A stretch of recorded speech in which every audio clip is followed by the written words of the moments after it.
ahí hay un gráfico de correspondencia. Para que tengan una idea de cómo funcionaba antes un sistema y cómo funcionaría en adelante. Voy a hacer esto, los médicos, hay pocas personas que han venido ahora, pero para no hacer nada, voy a hacer una especie de un ejercicio de comprensión para que se den cuenta cómo ha variado lo uno y lo otro. ¿Okay? La versión anterior, 2004. Si ustedes se percatan en la columna del 2004, ahí se habla de requisitos del sistema de gestión. Entonces, en la versión anterior, los requisitos estaban bien determinados, ¿ya? Habían 17 requisitos. Si gustan, en su misma tabla los pueden contar, ¿ya?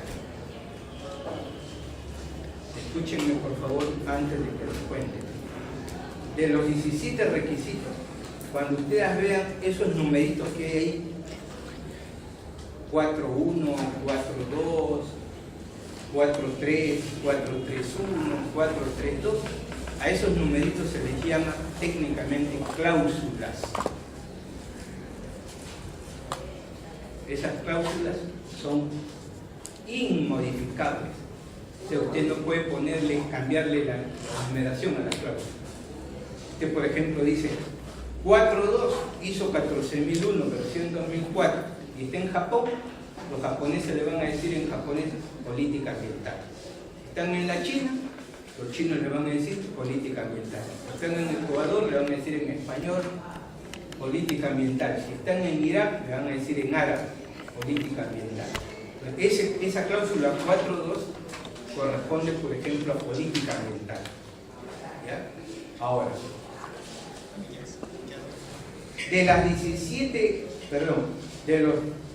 en los 17 requisitos hay 2 requisitos donde la cláusula numérica solamente tiene 2 cifras. El requisito 4.2 y el requisito 4.6. Revisión por la alta dirección. 4.2 y 4.6 de la versión 2004. No estoy hablando nada de la versión nueva.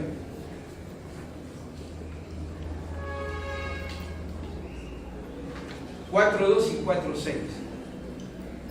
Después, todos los demás requisitos tienen en la cláusula 3 cifras numéricas. Ahí está 4.3.1, 4.3.2, 4.4.1, 4.4.2. Entonces, colocando 4.2, luego 4.3.1, 4.3.2, 4.3.3, 4.4.1, márquenlas hasta el final, deben de salir 17. Empiecen, coloquen 4.2, un círculo, 4.3.1, 4.3.2 y 4.3.3, 4.4.1, sigan, 4.4.2, ¿hasta cuánto hay? 4.4.3,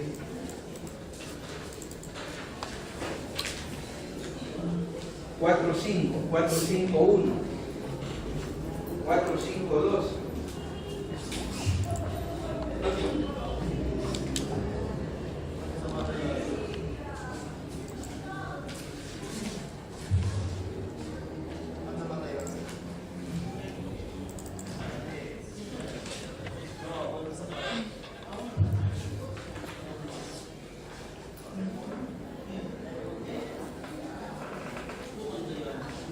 ¿Cuántas cláusulas hace?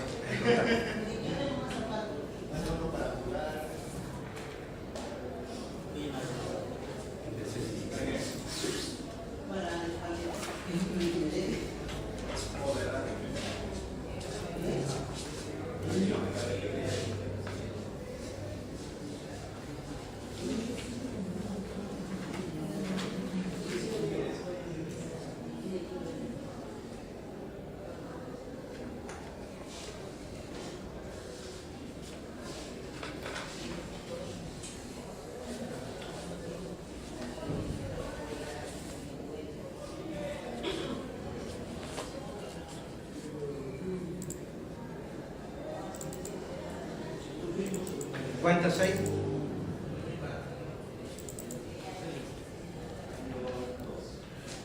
¿Dónde estás? Y esa es la... Ya. 17. Hay 17 requisitos. ¿Ya? De esos 17 requisitos, solo 2 tienen 2 cifras numéricas. 4 2 y 4 6. Todas las otras tienen 3 cifras numéricas. ¿Han entendido eso? ¿Sí? Ok. Ahora.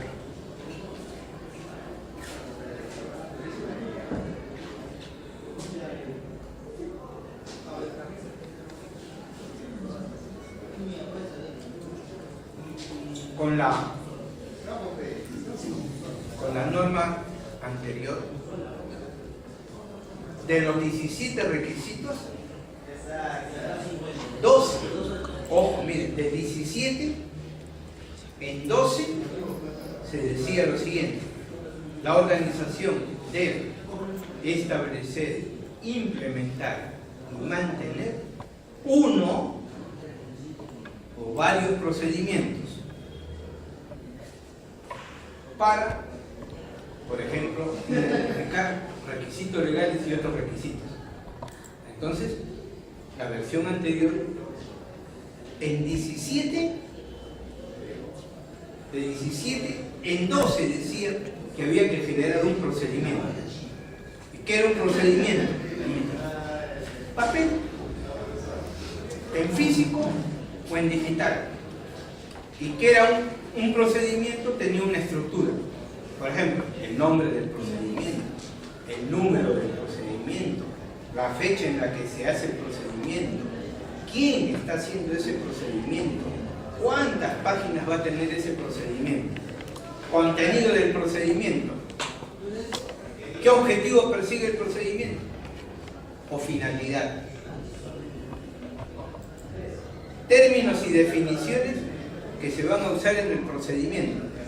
Entonces, por ejemplo, si era un procedimiento de política, se definía qué es política. ¿Y de dónde se tomaba la definición? De la misma ISO 14001. Entonces, el procedimiento tenía también sus términos y definiciones. Luego, del propio desarrollo del procedimiento, paso a paso, ¿qué se va a hacer? A, B, C, D, J, K. Todo lo que yo voy a hacer, cuánto voy a gastar, quién lo va a hacer, en qué fechas lo va a cumplir, todo eso iba en el desarrollo del procedimiento. Y terminaba. Entonces, oye, ¿cómo tengo que generar la política de la organización? Usa tu procedimiento. Ahí te va a decir paso a paso qué tienes que seguir para llegar a tener tu política. Entonces, el procedimiento, de la norma, de la cláusula, me salía el procedimiento. Y con este procedimiento yo cumplía con la cláusula o con el requisito. Entonces, cuando venía un auditor, ¿qué hacía? Oye, dame tu procedimiento de, por ejemplo, política ambiental, cláusula 4.2. Tome, señor. Y él volteaba el procedimiento a forma de pregunta y arrancaba. Aquí el procedimiento dice que Juan Pérez debe de hacer el procedimiento. ¿Dónde está Juan Pérez? Acá está. ¿Usted cómo hizo esto? Constatado. Correcto. ¿En qué fecha lo hizo? ¿Le dieron o no le dieron los recursos? Entonces tomaba el procedimiento para constatar lo que estaba en el requisito, esos requisitos. Entonces, la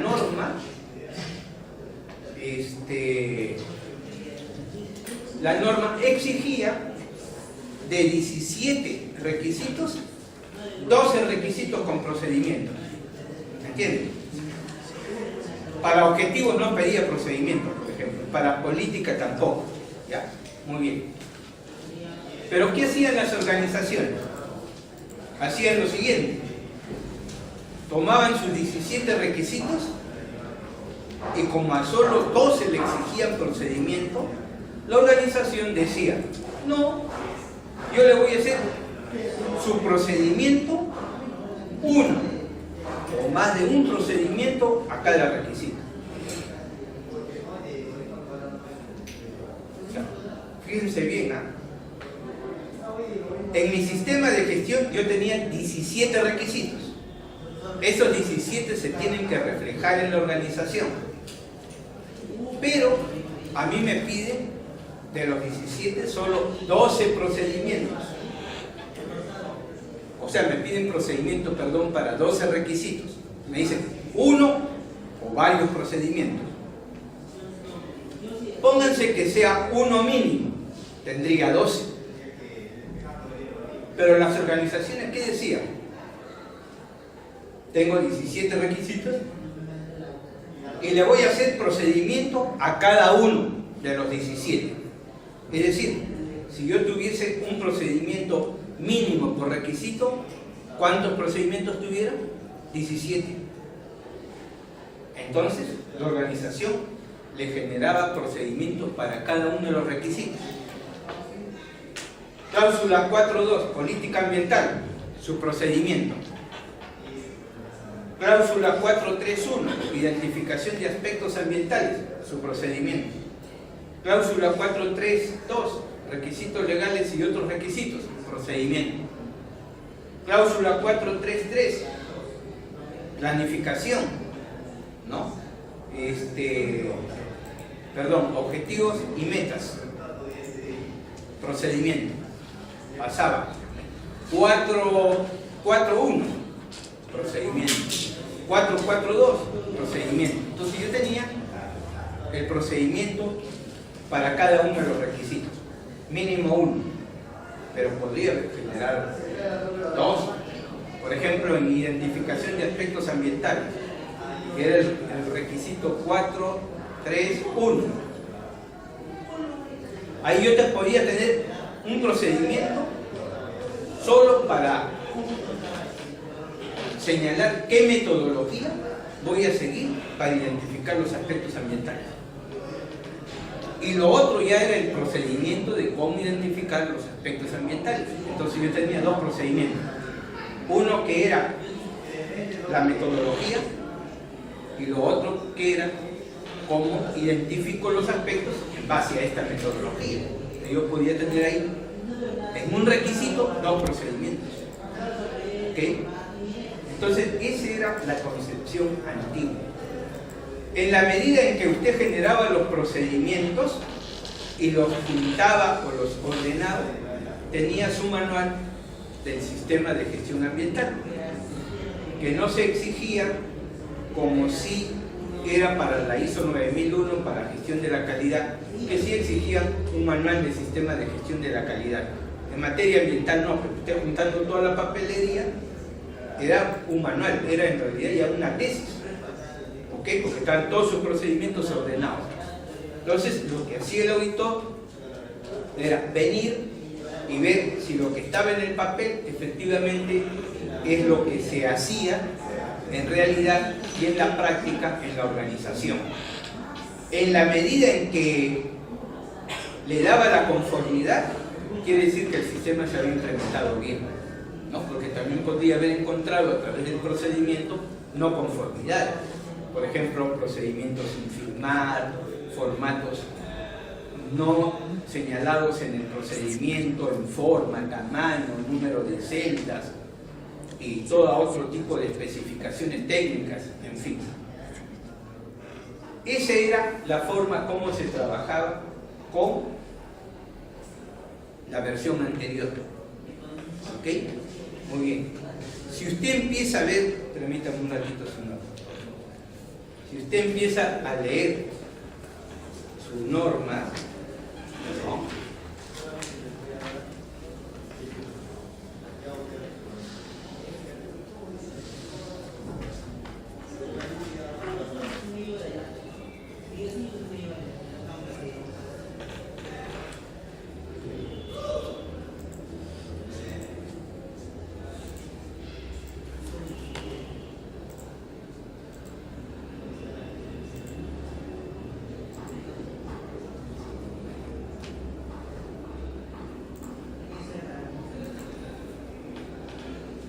usted ahora analiza la norma, ya la palabra procedimiento ha desaparecido. O sea, ya no es una exigencia. A comparación de lo anterior, ¿no? Estaba el procedimiento. Ahora con esta versión no hay procedimiento.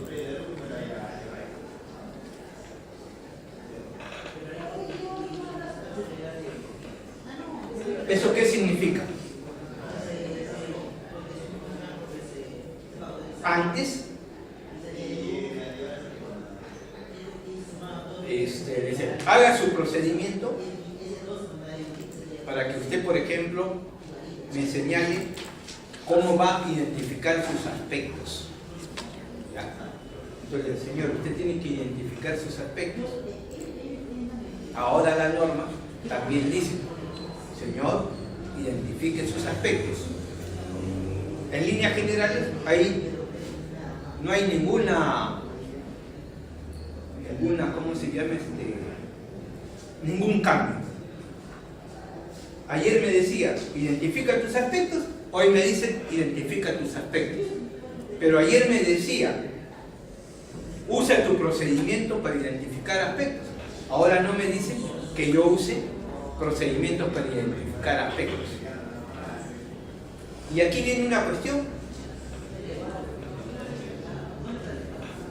¿Puedo usar procedimientos con la nueva versión o no? Punto número 1 de reflexión. ¿Ya? ¿Y lo puedo insertar en el sistema? Esa es la gran pregunta. Entonces el nuevo sistema es mucho más operativo que el anterior. ¿Por qué? Sí puedo usar procedimientos para identificar mis aspectos ambientales y ser ordenado en la nota del sistema, pero todo eso no es parte de. ¿Ok? No es parte de. Es una técnica que yo puedo usar. Igual para identificar mis aspectos, pero no es determinante en el sistema, como antes sí lo era. ¿Ya? O sea, si con la versión vieja yo podía identificar aspectos usando procedimientos, ¿por qué con la versión nueva, así no me lo diga, no puedo usar esa técnica? Sí la puedo usar, pero no la debe de meter. Antes la metía, ahora no la meta, téngala fuera. Porque en el sistema de hoy, de la versión 2015, lo que les interesa es que usted haya identificado sus aspectos ambientales. Y punto. ¿Ya? A usted no le van a venir a pedir, muéstreme su procedimiento, como lo pedían antes. Lo que le van a venir a decir ahora es, ¿identificó sus aspectos? Sí. Y sí le podrían preguntar, ¿y qué método usó usted para identificar sus aspectos? Bueno, tengo un procedimiento que me ampara, pero que no es parte del sistema, y donde ahí se señala cómo yo llegué a identificar aspectos. Esa es la lógica. No sé si me dejo entender. ¿Ya? Van a buscar en el Google un procedimiento para que lo tengan más claro, ya como ejemplo. Ponen ejemplo de procedimiento ISO 14001. Ejemplo del procedimiento ISO 14001 versión 2.2004. Y ahí le van a salir cualquier cantidad de ejemplos. Usted tiene que guiarse por el procedimiento donde va a estar en la parte superior, le va a decir cláusula 431, 432 o 433. Cuando encuentren esa cláusula de la 14001, ese procedimiento baje. Pero si encuentran por ahí un procedimiento general que no señale ninguna cláusula del 14001, ese procedimiento no vale para efectos del 14001. Podrá ser un procedimiento de gestión ambiental a cualquier cosa, pero no para una 14.001. Para identificar una 14, que corresponde a una 14.001, les tiene que salir en la parte superior cláusula 4.2, o 4.3.1, o 4.3.2, o 4.3.3, o 4.4.1, o 4.6, lo que fuese. Ya, para que puedan identificar bien el documento. Y ahí se van a dar cuenta de toda la estructura que tiene un procedimiento. ¿Entendido? Muy bien. Ahora, para efectos de ¿cómo se llama? De la 14.001 versión 2015. Vamos a ver la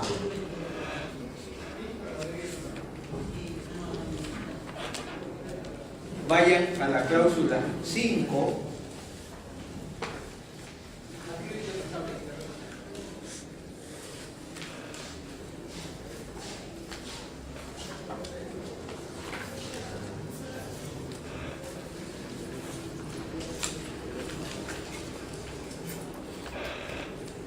Ok, 5.5.1, liderazgo.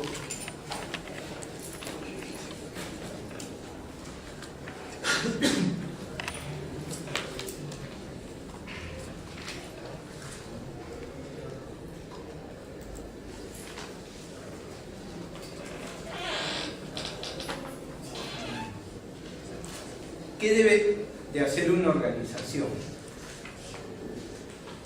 Cualquiera sea esto.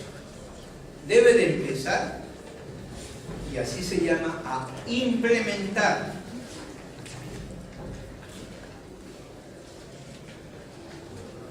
los requisitos del sistema de gestión ambiental. Y ahora los requisitos parten desde la cláusula 5 y empiezan por 5.1, que es liderazgo y compromiso, ¿no? ¿De quién? De la alta dirección. Y luego, ¿qué dice ahí el documento? A ver, denme fuerte. La alta dirección debe demostrar liderazgo y compromiso con respecto al sistema de gestión ambiental. Ok. La alta dirección debe demostrar ese compromiso. Muy bien. Sí. A. Asumiendo la obligación de rendir cuentas con relación a la eficacia del sistema de gestión ambiental. Perfecto. Entonces, quédate ahí. La alta dirección, que hace una declaración de su compromiso respecto al sistema. Entonces puede generar un documento de compromiso. Es decir, la alta dirección se compromete a cumplir, o no sé, etcétera, etcétera, lo que ahí se señala en A, en B, en C, en D, etcétera. Todo eso, la alta dirección lo escribe en blanco y negro. ¿Me entienden? Entonces, cuando viene un auditor, puede tomar dónde está el compromiso, el liderazgo y compromiso de la alta dirección respecto a 5.1. Acá está, señor, por escrito. Está firmado por la alta dirección. Es un compromiso, un acta de compromiso. Eso es ya una primera parte. ¿Por qué? Porque recuerden que dice ahí también que la alta dirección se comprometa a rendir cuentas. Entonces, en ese ítem, a rendir cuentas, ¿qué? ¿Todos los días? ¿Cada hora? ¿Cada segundo? ¿Una vez al mes? ¿Cada cuánto tiempo va a rendir cuentas? ¿Cada vez que concluya una auditoría interna? ¿Una auditoría externa? Entonces, ese documento inicial es un documento que tiene que desarrollarse y donde cada uno de esos ítems que ven ustedes, A, B, C, D, estén plasmados en el documento. ¿Me dejo entender? Como que hay que desarrollarlos en el documento, en un documento de compromiso de la alta dirección. denle una lectura a ver a esos incisos A, B, C, D, si tienen alguna duda para que me pregunten. Entonces habría un primer documento de liderazgo y compromiso para implementar 5.1 en una organización.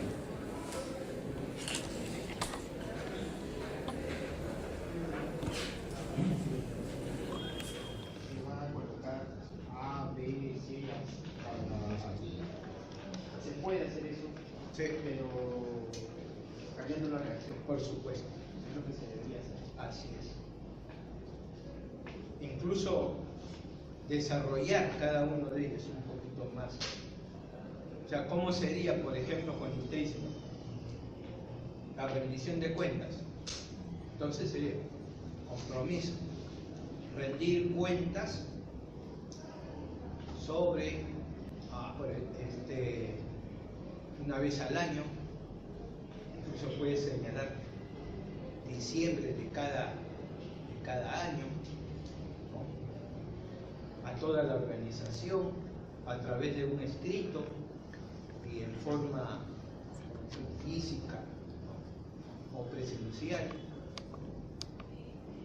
en la que se señale, por ejemplo, los logros del sistema de gestión ambiental,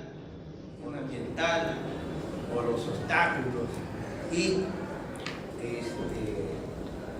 los logros del sistema de gestión, en fin, pero siempre generalmente dándole un toque propositivo, proactivo, más que de problemas. ¿Y a quién se le rinde el problema? A toda la organización. E incluso, me atrevería a decir también, y a otros actores interesados, en líneas generales. ¿Quiénes? Pueden ser todos los proveedores o clientes, o que de una u otra manera presten algún tipo de servicio temporal, incluso a la organización, pero que haya un vínculo o haya existido un vínculo. O al público en general también, sin deseo. Obvio, con ¿cómo se llaman? Las reservas del caso. Usted puede estar ante una comunidad muy, diríamos, que tiene un descontento frente a su organización. Usted no le va a poner ahí sus impactos para que los revienten siempre con las reservas del caso. Luego el B, cuando dice ciudadano que establezca la política ambiental y los procesos ambientales, que estos sean compatibles con la dirección estratégica y el contexto de la organización. Cuando se refiere a la dirección estratégica, yo me imagino una organización donde su misión, función y sus objetivos no van acorde con un adecuado sistema. ¿Qué se hace? Debe de articular. No solamente, por ejemplo, la orientación de gestión de la calidad, de gestión de riesgos, gestión de salud y seguridad y gestión ambiental, como parte de las estrategias de la organización, que obviamente están articuladas a su misión y a su visión. Entonces debe haber ahí una coherencia. Por eso que la parte ambiental no es un añadido ni convidado de pie, es parte del sistema.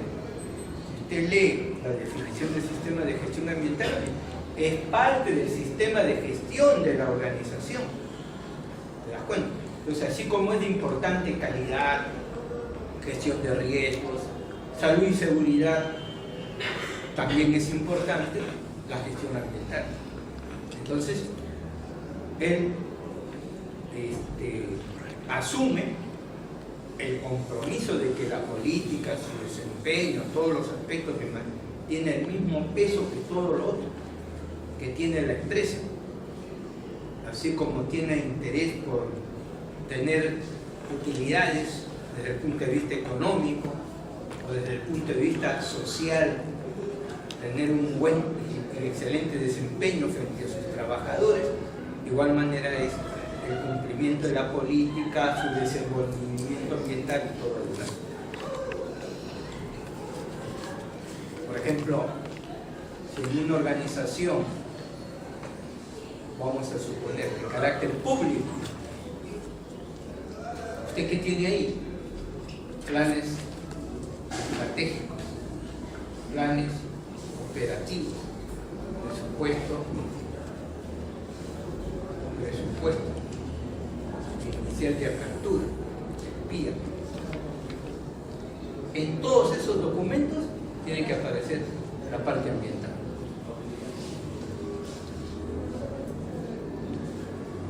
No puede estar fuera. 2, ¿qué dice 2? Lo que sigue después de 5.2. No, 5.2. ¿Qué es? Política ambiental. Política ambiental. Eso es claro. Y ahí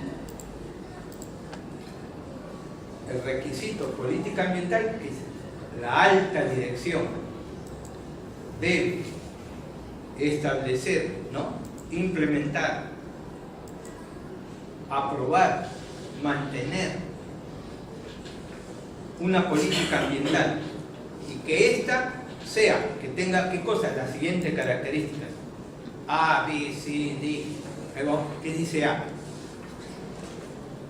Sea apropiada al propósito y contexto de la organización, incluida la naturaleza, magnitud e impactos ambientales de sus actividades, productos y servicios. Perfecto. Yo no puedo tener soy una minera y me copio la política ambiental de una fábrica de harina de pescado, ¿no? O de una universidad. La política tiene que ser apropiada al contexto de la organización. Entonces, generalmente todo eso se traduce cuando se pone la empresa, por ejemplo, compañía Volcan S.A., dedicada a la industria de la minería, ¿no? O metales y minerales, etc. Entonces ya se está mostrando en qué rubro está, qué tipo de actividad es la que se desarrolla, etc., ¿no? Y hace su compromiso de identificar sus aspectos ambientales significativos. Y eso, obviamente esos aspectos tienen que responder a las actividades que desarrolla esa organización, porque después vienen otros incisos. Por ejemplo, ¿qué dice el B? Proporcione un marco de referencia para el establecimiento de los objetivos ambientales. Perfecto. ¿Qué más dice? Se incluya un compromiso para la protección del ambiente, incluida la prevención de la contaminación y otros compromisos específicos pertinentes al contexto de la organización. Sí. Nota. Otros compromisos específicos de protección del ambiente pueden incluir el uso sostenible de recursos, la mitigación y adaptación al cambio climático y la protección de la biodiversidad y de los ecosistemas. ¿Qué más dice? Incluya un compromiso para el cumplimiento de los requisitos legales y otros requisitos que incluya un compromiso con la mejora continua del sistema de gestión ambiental para la mejora del desempeño ambiental. La política ambiental debe mantenerse como información documentada, comunicarse dentro de la organización, estar disponible para las partes interesadas. ¿Es todo? Muy bien. Entonces, primero, ¿quién diseña, quién aprueba esa política? La alta dirección. ¿Ok? Pero la alta dirección, seamos realistas, pues un gerente está jugando golf, está yéndose a Cancún, generalmente llaman al responsable de negocio, encárguese usted, le pueden encargar, pero luego él hace suyo. El gerente, cuando sea auditado, no va a decir: sí, yo le dije a fulano, él la hizo, me la dio a mí, y yo. No, él lo que tiene que decir es: yo la hice, porque si no entra una no conformidad. Pero en la praxis, lo que ocurre es que alguien se le encarga, como contratan a alguien para que ese gerente, ¿no? Pero luego él hace suyo. 1, 2. Si ustedes leen, dice, la política debe estar documentada. ¿Qué debe haber? Un documento. ¿Ya? Ahí está la política ambiental. Pero esa política ambiental debe cumplir con lo que dice A, con lo que dice B, con lo que dice C, con lo que dice E. Tiene que cumplir. Y entonces, la política ambiental puede empezar a señalar. La empresa Volcan es una empresa que se dedica a la industria de los minerales y de los metales.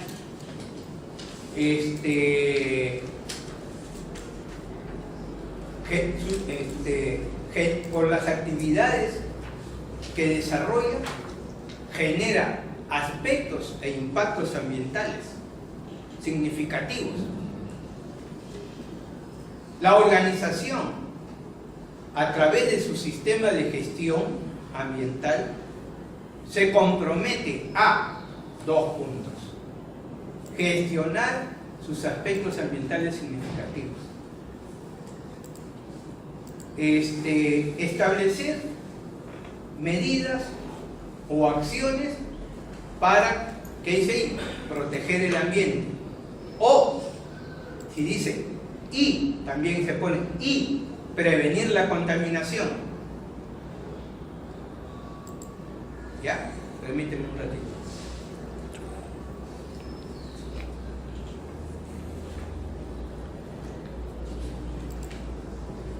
Dice,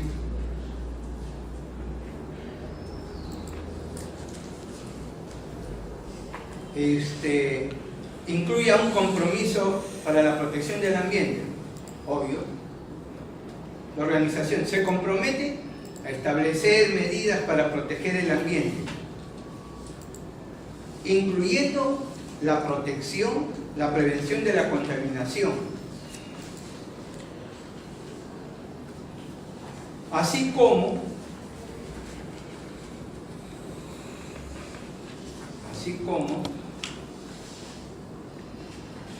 establecer mecanismos para la mitigación y adaptación al cambio climático, la conservación de la biodiversidad y de los ecosistemas, incluyendo el uso sostenible de los recursos. Entonces, todo eso lo escribe así como lo estoy señalando, o le da otra forma u otra manera, pero todo lo que está ahí se tiene que escribir, tiene que estar. Asimismo, se compromete con el cumplimiento de los requisitos legales y otros requisitos identificados, y con la mejora continua del sistema de gestión ambiental. Punto. Y abajo, la política debe de informarse a toda la organización o comunicarse y estar disponible al público, a las partes interesadas. Punto, terminó. Entonces, busquen también en el Google ejemplo de política ambiental de una organización, ¿ya? Pero que haya sido generada de una ISO 14001. Y esa política la van a contrastar con el 5.2 de su norma. Entonces, toman un párrafo y ven, oye, ¿cumple A o no? ¿O contiene A o no contiene A? ¿Contiene B o no contiene B? ¿Contiene C? No, sí contiene B, pero no contiene, por ejemplo, protección del ambiente, no tiene mitigación y adaptación al cambio climático, no tiene protección de la biodiversidad y ecosistemas, no contiene uso sostenible de los recursos naturales. ¿Tiene cumplimiento de requisitos legales? Sí. ¿De compromiso de la mejora continua? Sí. ¿Está documentada? Sí. ¿Se comunica a la organización? Sí. ¿Está disponible? Sí. ¿Entienden? La contrasta. Hagan ese trabajo para la próxima clase. Ahora, el 5.3 es roles, responsabilidades y autoridades en la organización. Dice, la alta dirección debe asegurarse de que las responsabilidades y autoridades para las funciones pertinentes se asignen y comuniquen dentro de la organización.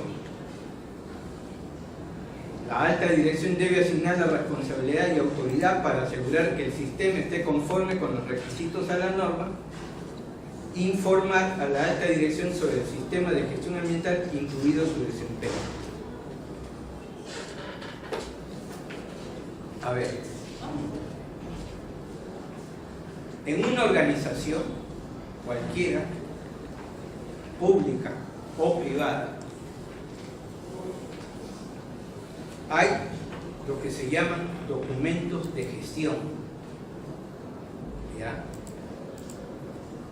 Uno de los documentos, por ejemplo, de gestión es el ROF. ¿Han escuchado hablar sobre eso?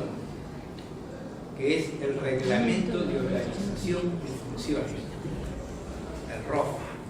También hay el MOF, que es el Manual de Organización y Funciones. Por ejemplo, ¿qué aparece en un ROF? Aparece toda la estructura de la organización, o sea, el organigrama, por decirlo. Y el ROF va desarrollando todo el organigrama, desde arriba hasta abajo.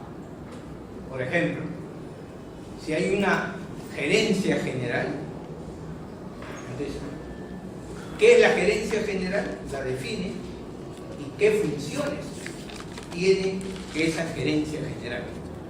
Ahí están sus funciones. Pónganse, tiene un subgerente. Define qué es el subgerente y qué funciones tiene el subgerente. Y a quién obedece el subgerente.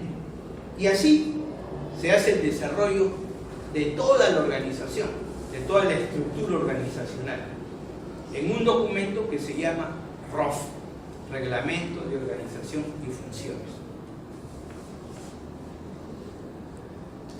En el MOF ya está más desarrollado todavía que el ROF, porque ahí señala quién es el que debe ocupar esa autoridad, o sea, qué perfil debe de tener esa persona y qué funciones tiene la persona. Una cosa es las funciones del cargo, del puesto, de lo que funcionalmente hace esa unidad orgánica, y la otra es qué funciones tengo yo como persona. Primero, el perfil de quién debo ser, y segundo, cómo debo de actuar. Entonces, cuando le están señalando a ustedes ahí que hay que asignar responsabilidades, ¿dónde lo voy a hacer? No lo voy a hacer fuera del ROF y fuera del MOF. Tienen que estar dentro del ROF y dentro del MOF. ¿Entendido? Entonces yo tengo que analizar esa estructura organizacional para, por ejemplo, a lo mejor no existe y tendría que existir una unidad orgánica, es decir, una dependencia que tenga como función ver que todo el sistema de gestión funcione dentro de una organización. Entonces tengo que implementar esa unidad orgánica dentro del ROF y dentro del MOF. ¿Se dan cuenta? Entonces tengo que hacer ese tipo de trabajo. No puedo tener yo funciones y después, por otro lado, aparezca en una hoja por ahí funciones ambientales adicionales. No, tiene que estar como un todo, ¿entendido? Por lo tanto, ese requisito debe introducirse en los documentos de gestión de una organización. ¿Ya? Para la próxima clase, busquen también en el Google qué es un ROF y qué es un MOF, cómo es la estructura de un ROF y cómo es la estructura de un MOF. ¿Ya?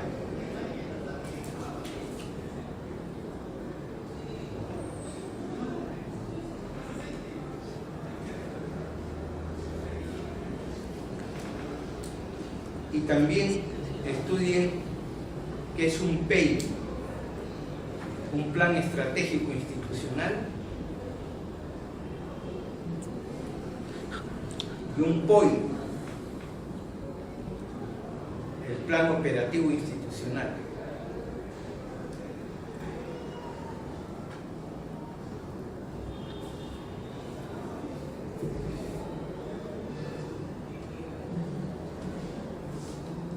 Y un PIA, el presupuesto institucional de apertura.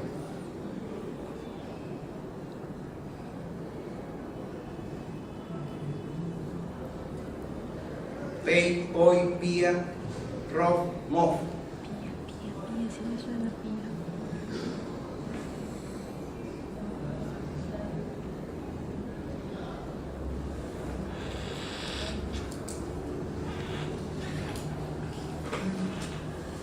¿Ya? Muy bien, ahí nos vamos a quedar por ahora.